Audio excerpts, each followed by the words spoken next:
What is up, YouTube? Welcome back to another video, and in today's video I'm going to be giving my first impressions on the Bigscreen Beyond 2E VR headset. Let's get right into it. So what I want to start off by saying is that the VR headset I was using before receiving the 2E was the Valve Index, which is 6 years old at this point. The displays are lacking in resolution, and I'll talk about that a little later in the video, and it was just weighing way too much. And without further ado, let's get into the first impressions. So the first thing I want to talk about are the displays. The displays are micro OLED, which means, compared to an LCD-based headset, the pixels can individually switch themselves off, displaying true blacks and infinite contrast ratios. And you may be like, Ramby, why does it matter that you can turn off each individual pixel? Well, it's all in how the displays are made. So OLED stands for organic light emitting diode, as opposed to LCD standing for liquid crystal display. So on an LCD, the liquid crystals that are used in them do not emit light directly. They use a backlight. OLED, on the other hand, is a specific type of LED that emits light in response to an electric current. So it doesn't require a backlight because it lights itself. So what I'm showing here is a chart showing pixels on an LCD-based headset and showing their different capabilities, showing red, green, and blue colors, as well as brightness. And as you can see, it does not have the ability to get fully black while having red, green, or blue pixels on the screen because of that backlight limitation. Something that attempts to improve on this are local dimming LCDs, which have individual backlight zones that can dim or brighten depending on what's in the scene. So say I have a shadow at the top right of the display, or a black circle at the top right of the display. The dimming zone closest to the top right corner of the display could get darker, and it could dim, resulting in better blacks than an LCD would normally have. Hence the name local dimming. Now when it comes to OLED, it's a whole different ballpark when it comes to contrast and brightness. With OLED, each pixel can turn itself completely off, resulting in true blacks and infinite contrast ratios. When I first seen this in the Bigscreen Beyond 2, I was blown away. Coming from the Index, which uses an LCD, I can't tell you how much of a difference it made. Stepping into... The first game I actually played was Beat Saber, but then I played Half-Life Alyx and it just blew me away. Like, the shadows were shadowing like never before. I have never witnessed OLED on a VR headset that has looked that good, and I have used other OLED headsets before. Well, one other OLED headset, which was the PlayStation VR 2, which has OLEDs. That looked pretty good, but now that I'm maining a OLED headset, you really start to appreciate how good OLEDs are when you main one. I really can't describe it to you guys. If you guys are watching on a phone, I'll show a quick demonstration of how LCD looks compared to OLED.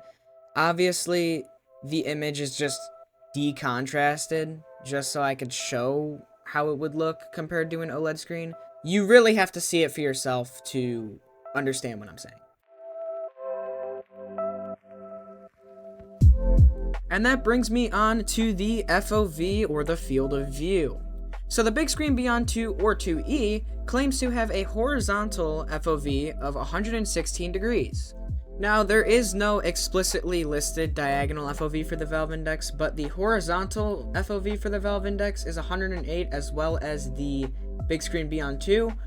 The Bigscreen Beyond 2 is lacking in vertical FOV with 95 degrees, as opposed to the 104 degrees that you get with the Valve Index. But me personally, after using the Valve Index for a year, almost 2 years, I really don't notice much of a difference from the FOV. For me, it seems like the exact same FOV I got with the Valve Index, and slightly better than the Quest 2. So I really see no difference in the FOV. I mean, that is really subjective because everybody has a different experience with a different headset, so that could just be me.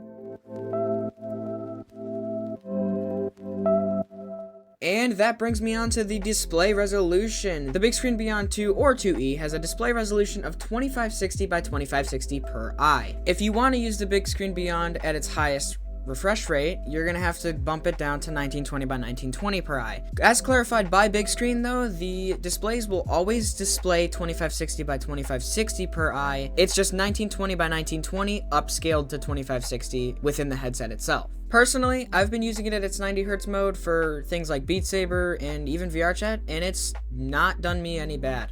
I still notice the increase from the index, and it's really good quality, rendering at 150% Steam VR resolution. It is really good. And even at 1920 by 1920 resolution upscaled to 2560 by 2560, it still rivals pretty much every other headset on the market. And even with that 90 Hz mode, Bigscreen claims that 90 Hz on OLED feels like 120 Hz on LCD, and I really do understand why they say that. This is the most responsive VR experience I've ever had. And yes, I have tried 144 Hz on the index, but this is still the best experience I've had in VR in terms of refresh rate.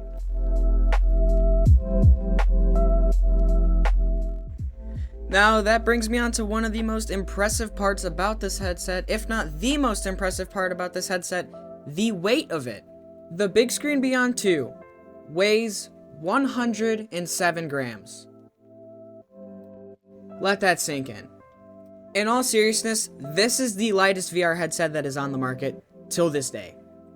It is pretty insane how light it is compared to the Index's 800 grams and the Quest's 500 grams. This is the best experience and the lightest experience you will ever get in VR. When I first seen how small this VR headset is, as opposed to how light it is, I was just completely blown away. Everything from the weight of it to the comfort of it just completely blew me away. This headset, it's like witchcraft to me.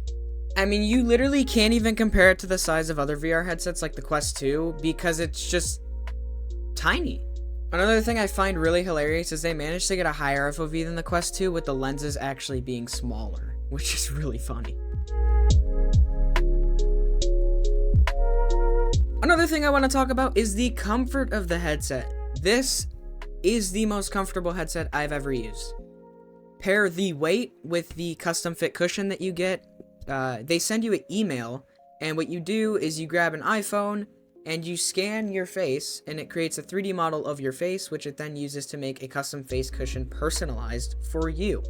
So it literally molded to my face, with the exception of the fact that I have a little bit of nose pressure and there is light leakage at the bottom of the headset. I just opened a Discord ticket and someone responded, got it figured out, and I have a new face cushion coming whenever that arrives. Overall though, the comfort of the headset is the best I've ever had on any VR headset that I've ever tried, and it's really good. You barely notice it when it's on your face, and yeah. Another thing that they somehow managed to add by the signs of witchcraft is eye tracking in the form of the grain of sand size sensors, which is kind of crazy, and if you look at it in the headset, it's more of a like, how did they pull this off kind of thing.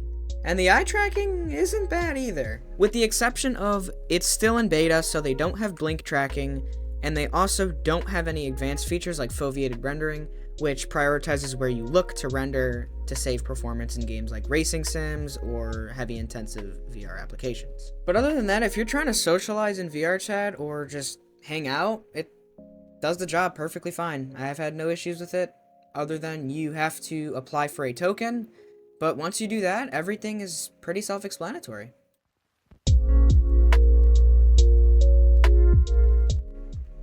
So, on to the downsides of the headset. Since it has such small displays, it is very susceptible to glare. The glare, if you've ever used a Valve Index, it is very similar to that. Maybe a bit less, maybe a bit more, but it looks just like the Index. You get used to it exactly like the Index, and that's pretty much it for glare.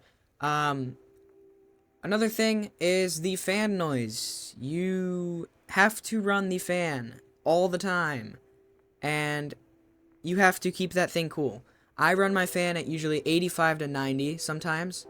The fan noise is a bit annoying, but you also get used to that, especially since you use your own headphones. So, talking about headphones, the Bigscreen does not come with audio, with the exception of their $130 audio strap, which a lot of people have reported issues with. I'm not going to speak on that because I've never tried it, and I have nothing to base it off of.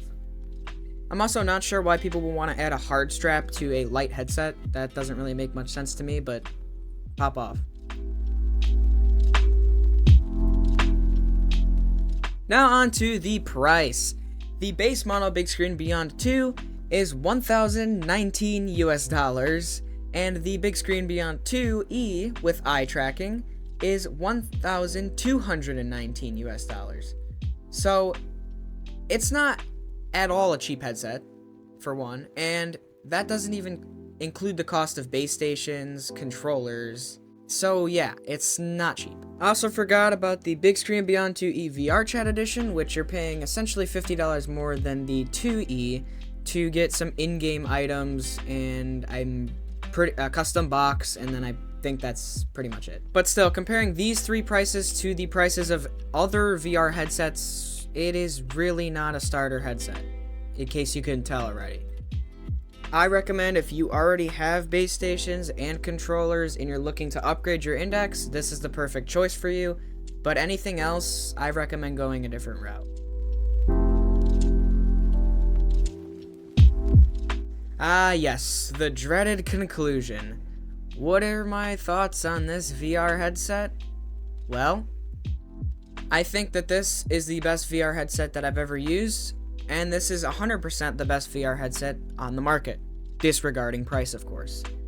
You could get something for $500 that, well, what I'm speaking of is a Quest 3, obviously. You could get a Quest 3 for $500 and have it do you well. This is, in my opinion, for extreme VR enthusiasts or people that are deeply immersed in VR, like I am. I have the equipment to run this for base stations, controllers, Vive trackers. I have the equipment to run this VR. I bought this VR to upgrade my index. That being said, if you are on an index, do I think you should upgrade? If you have the money, yes. If you are using a Valve index, upgrade. If you have the money. It will not disappoint you, and I promise you that. If you are thinking about upgrading to a Beyond 2 or 2E, I can tell you, save the extra $200 for the 2E. It is worth it, and from what I'm hearing from the Bigscreen team, it will be worth it even more in the future when they decide to add foveated rendering. That will very much save your performance. And yeah, that is the first impressions or a review of the Bigscreen Beyond 2E.